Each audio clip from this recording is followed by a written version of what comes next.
before I let you go, I'm thinking about building, not thinking, I am going to be creating sober living homes, probably similar to your therapeutic living units. What's it like in your therapeutic living units? What can you give us, like, what it would be like for someone to attend? What's a day in the life of it? How's it set up? How do you set them up to succeed? Get going at about 7 in the morning, get done at 10 at night. And in treatment, sometimes in treatment, or a lot of the time in treatment, what'll happen is you'll have a really good group in treatment, and it'll be clicking, and everybody will be connecting, and feeling like they're getting better and moving forward, and there's a shared understanding.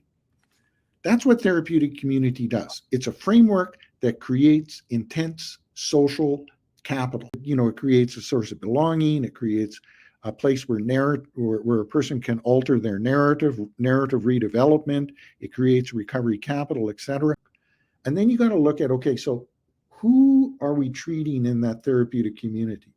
And in jails, that is a population that has severe substance use disorders, has significant emotional dysregulation, a lack of emotional insight, criminal addictive thinking. One thing that I find is really important in the therapeutic community is we have fun. We have fun together, because a lot of the men and women that come into the therapeutic community, they've never really had fun. So you have to teach people how to have fun as a group and have everybody engaged in it. Because when we initially started doing this, we would do games night, and people would be confused about, there'd be 2 or 3 of the group of 20 that were familiar with it and could engage in it, but 17 or 16 of them were confused by the experience.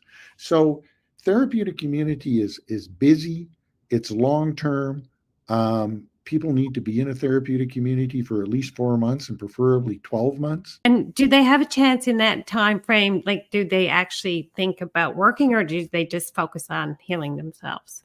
Well, in the therapeutic living unit, in jail, most of the individuals that we're seeing there on sentence or remand are going to be there for in and around 4 months. So our primary discharge objective is to go to one of the recovery communities where social reintegration in the form of occupational and vocational opportunities are taken up. So the primary focus of therapeutic living units, which are in jails, is primarily social rehabilitation.